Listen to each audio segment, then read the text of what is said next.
I'm a global venture capitalist, but focused on Asia.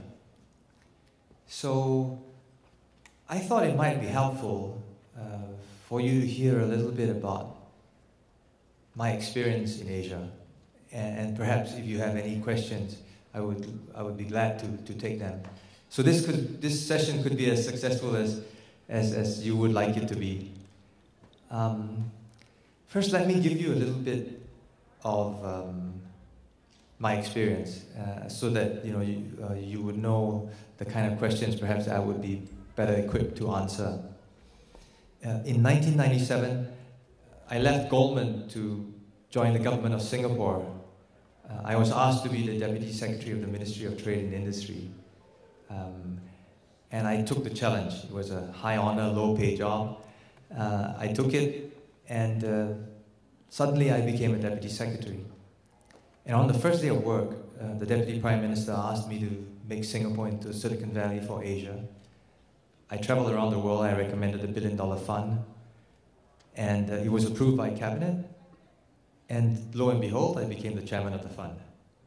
That really started my life in venture capital. I fell in love with it. And in the year 2000, I asked to go back to the private sector. And I joined a firm called Draper Fisher Jefferson ePlanet Ventures. They were famous for Hotmail at that time. But they had done very badly in China, investing from Silicon Valley. So I didn't have much to go on. I recruited 3 very young people, and I founded the Asian operations. And the first investment that we made was a company called Baidu, which is the Google of China. We put $7.5 million down for 25% of the company, and today the company is worth $40 billion. I never expected that. But it was a huge success. We didn't sell our shares at $40 billion. We sold it a little too early. But we still made a lot of money. We made 100 times from the Baidu investment. And then we had many more investments after that, like Focus Media, Kongchong on the NASDAQ. So I have been investing over the last 13 years into China's VC market and the rest of Asia, mainly in India, in Southeast Asia, Vietnam, Thailand, Singapore, Malaysia, Indonesia. And I'm a very, very strong believer that this is the Asian century.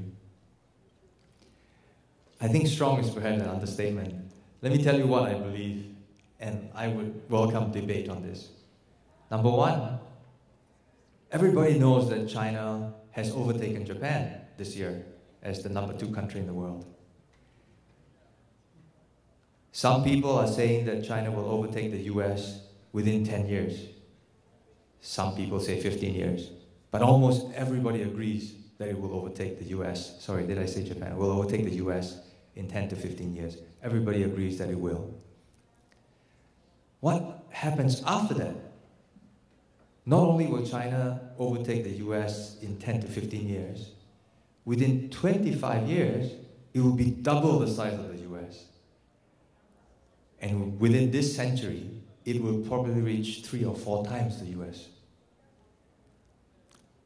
In this same century, India will overtake the US and be the number 2 country in the world, with the US as the number 3. Now, people say that, wow, that's a very, very big leap from where we are today, because today the Western world controls like half the world. China is like, 1/8, and India is like 1/20. Will that actually happen? I sincerely believe so. And the reason is because it's much easier to catch up. They have 1/4 of the world. Why shouldn't they control 1/4 of the world? I mean, they have 1/4 of the world in population. Why shouldn't they control 1/4 of the world in economics? And they used to for thousands of years, except for the last few hundred. They kind of went backwards with a lot of civil unrest, civil wars, and then the communist regime, which didn't reward people who didn't reward merit. Everybody was treated equally. And so when you have the wrong system, you go backwards. But now, with a different communist country, which believes in profit-driven communism, they have managed to go the right path. And as a result, they're growing very, very fast. The other thing that I believe, and you may not agree, but I would welcome debate on this too, I think that India has a lot of scope to grow, but it may not have the same growth potential as China for a few decades. And I say this because of a few reasons. Number one, China has 30 years of unabated 10% growth. India has a few years. China has one language. India has 40 languages. India has a lot of religious strife, different religions. China has no religion. Actually, China has one religion, money.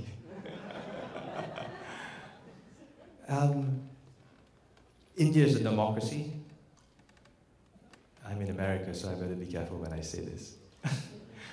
But sometimes democracy, if there is too much democracy in a very young country, it's not so easy to grow. I'll give you an example. In my family, I have 4 sons. Right? It's not democratic. If we were, we would go to McDonald's every night. It's not democratic, you know. Me and my wife, we make the decisions, and sometimes the buck stops with me, right? And most corporations are not democratic. In fact, all corporations are not democratic. The CEO decides, the buck stops with him. And if you have so much democracy in a very young country, it's like putting it in the hands of kids because they are not educated. They might vote according to who pays them.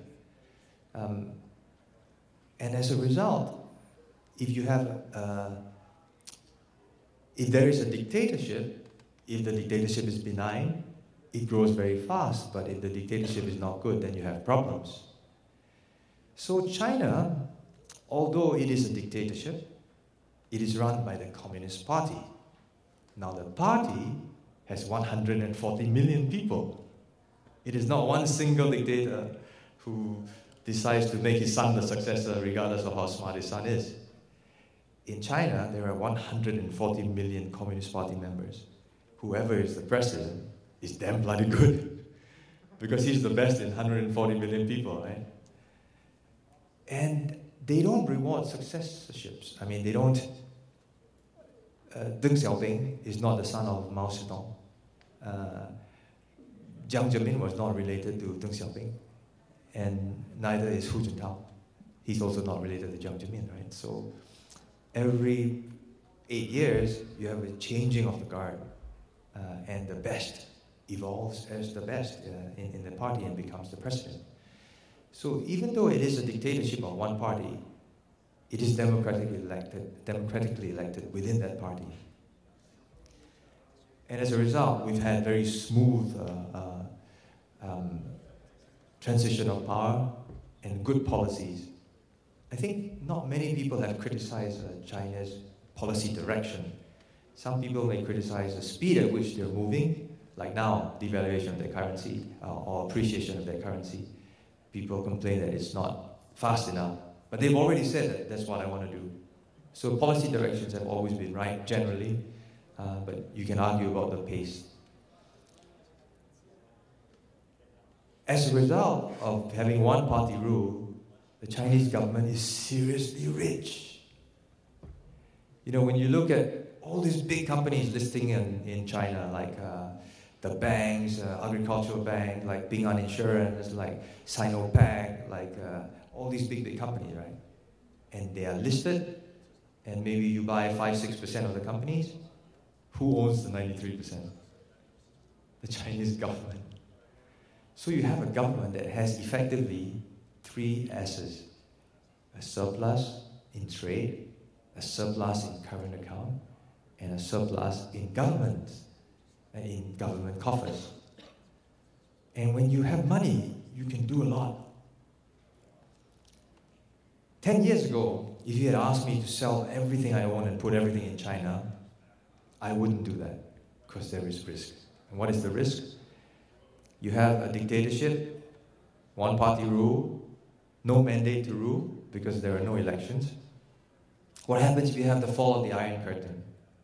You might suddenly lose your property, you might have a redistribution of wealth, many things can happen.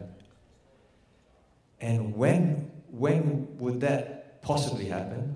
It could happen if you have 4 or 5 years of no growth or low growth, and you get civil unrest, you get a lot of people unhappy, and then they overthrow the government, and that's what happened in the fall of the Iron Curtain in Europe. However, today that risk is so small, and I'll tell you why. Because if you have a government that has a lot of money, they have $2.5 trillion in foreign reserves, plus they own everything. They own all the land in the country, because you can't buy land in China, you can only buy a lease. You will lease your land, you cannot own it. So everything is owned by the government, all the companies are owned by the government, plus they have 2.5 trillion reserves. And every month, they get more money, right, in their current account surplus and their trade account surplus. So they have a lot of money. So if they had a few years of economic strife, they have the capacity to pump prime. Pump prime meaning inject capital to keep the company and to keep the country growing. And they can do this for decades. So if you had a blip in the economic system in the world, they can ride it, no problem. Even if it was a very serious blip, they can ride it and they can keep their people happy for many, many years. So as a result, the stress point of something that could cause the fall of the curtain has actually disappeared because now they're very rich. 10 years ago, they didn't have the money. Today they do. So as a result, I moved everything to China 4 years ago because I think that the risk is actually very, very low. I think that the opportunities in China are also very, very great. And the reason is because, let's take India. India didn't change. It's always been a democracy. They weren't communists before.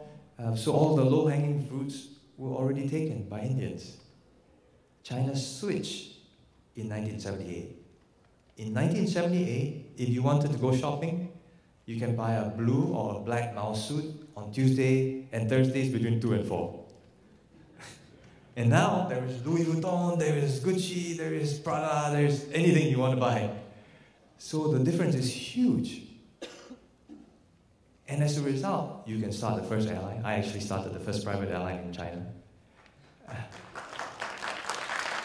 It's called United Eagle Airlines. You can start the first restaurant chain. The first restaurant chain just went public 2 years ago called Little Sheep. You can start the first department store, you can start the first anything because they had nothing before. And suddenly, all the opportunities are there. So it's like, bread being buttered on the bottom and you turn it around and everything is fresh and you can take anything you like. In other countries, it's been left there for ages and all the best parts are gone. All the low-hanging fruits are gone. And that's the reason why I like to invest in China because the opportunities there are just unbelievable. Do you know that there are more billionaires created in China every year than the rest of Asia in the history of the world? Per year.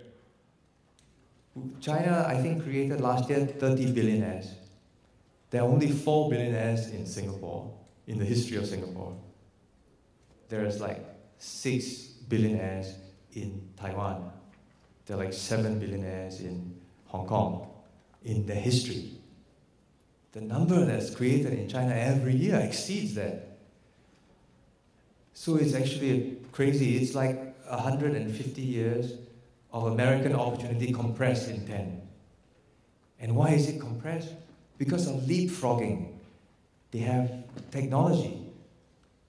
I'll give you an example. How long did it take for the US to tunnel the ground to put all the cables so that everybody has a telephone?